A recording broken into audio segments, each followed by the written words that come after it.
Good morning, class. Today we will be moving to the other subtopic of your first chapter, Sociology and Society. I hope you have understood what is sociology and what does it study and what is the main concern. And I hope all will do your assignments regularly, which will be given to you after one or two videos.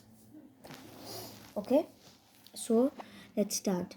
The intellectual ideas that went into the making of sociology. So, this is a subtopic in your chapter. So, let's dive in. Sociologists categorize society into different types in order to distinguish stages in social development. So, sociologists, in order to track how the society developed, they began to distinguish societies into stages, like how earlier the society was pre-modern, it was agricultural society, and now how slowly it developed to be a modern society. So they began to distinguish the societies into types. These appear in the works of Auguste Comte, Karl Marx, Herbert Spencer, who made an effort to classify society into different stages. So these are some famous sociologists who has written theories about stages of development, evolution of the society. Okay, so this aspect of sociology, where they try to distinguish society into different stages, has been theorized by some of the sociologists.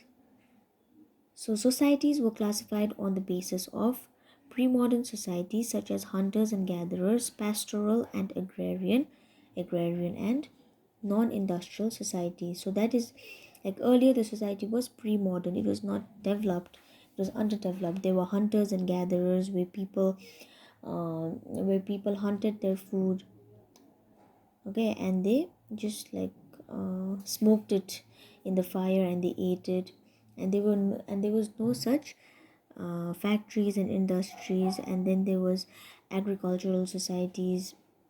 Slowly agricultural societies came, yeah, and then slowly it developed into a modern society.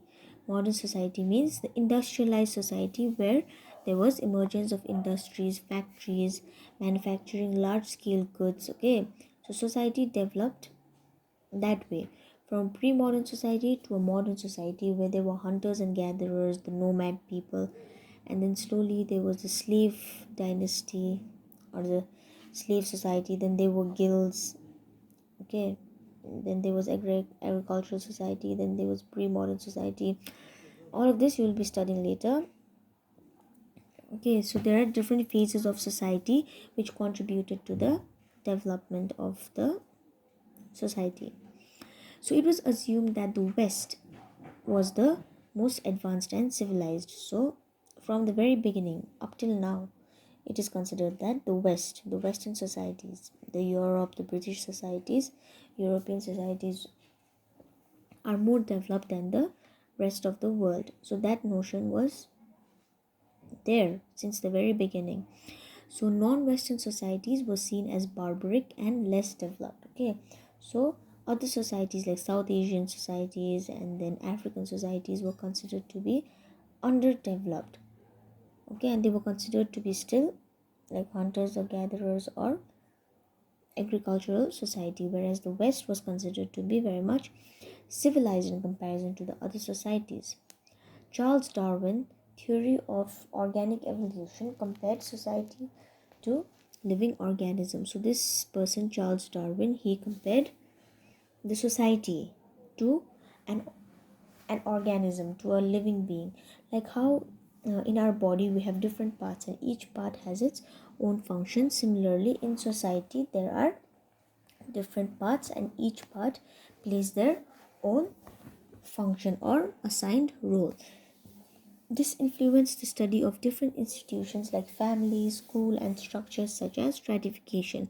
So, because of this theory, people began to see the society as in terms of institutions. So that way, they began to study family as a unit, schools as a unit, and stratification as a different thing. Stratification means how the society is divided into different strata, different groups, which you will be studying later. That is the caste system, okay, and different status. The period of enlightenment, late 17th to the 18th century, emphasized reason and individualism. So the period of enlightenment, the enlightenment period, hopefully you've heard about it. So during this period there was an emphasis, a growing importance of reason means scientific truth or scientific knowledge, and individualism.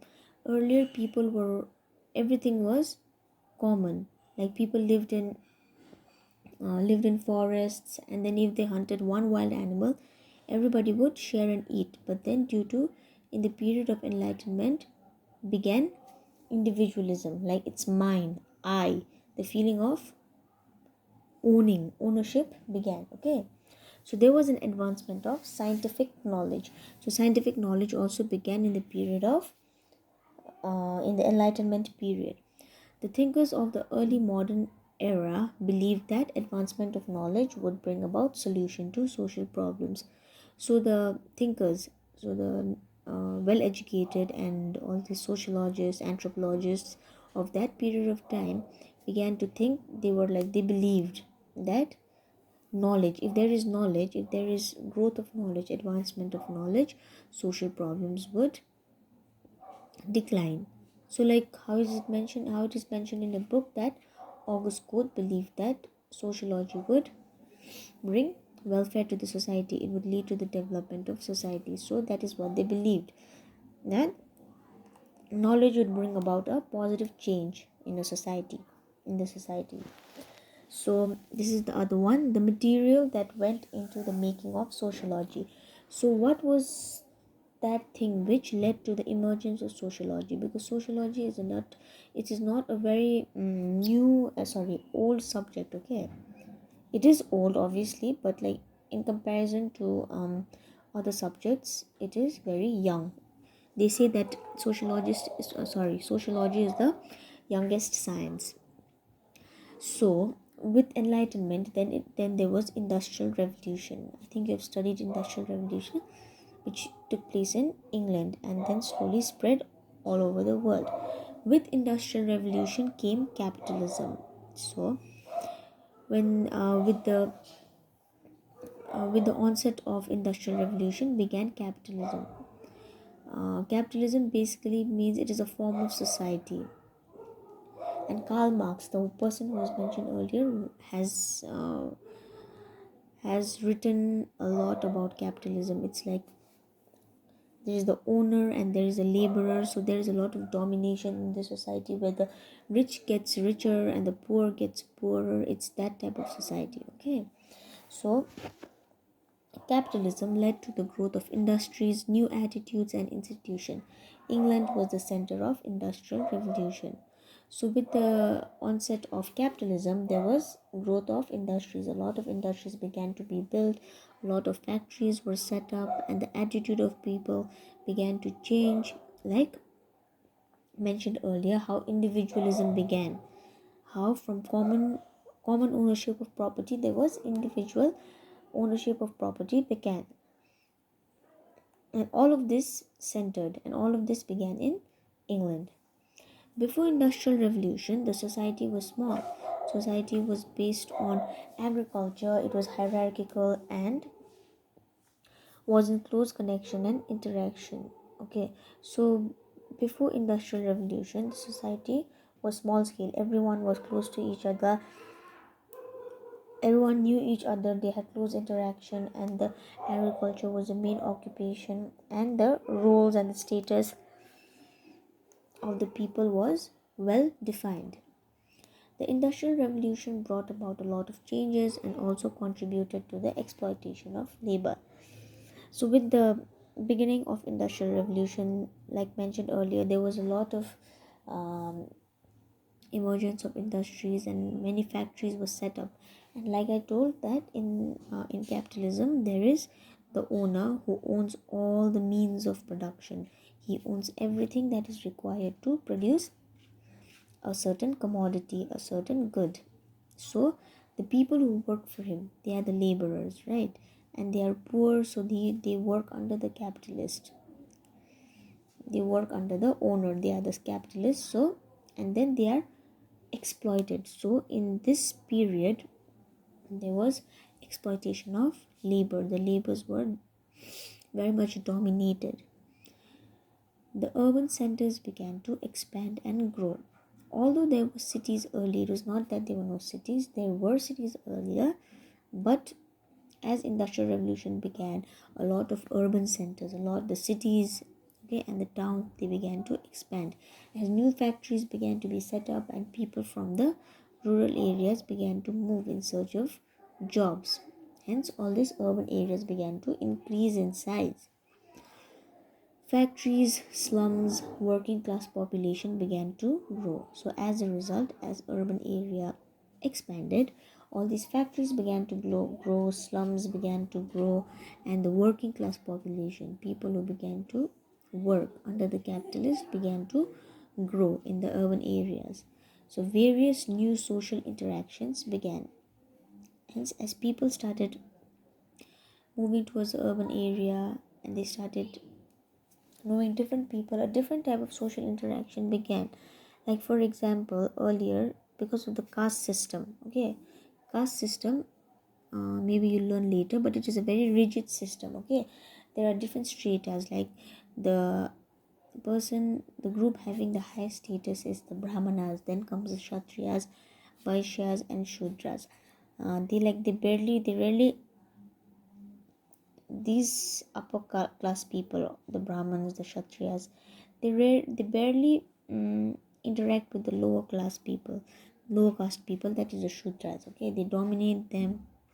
But like as they move to the cities, okay, you cannot maintain that distinction, because you have to work together with anybody belonging to any caste. You don't have a choice.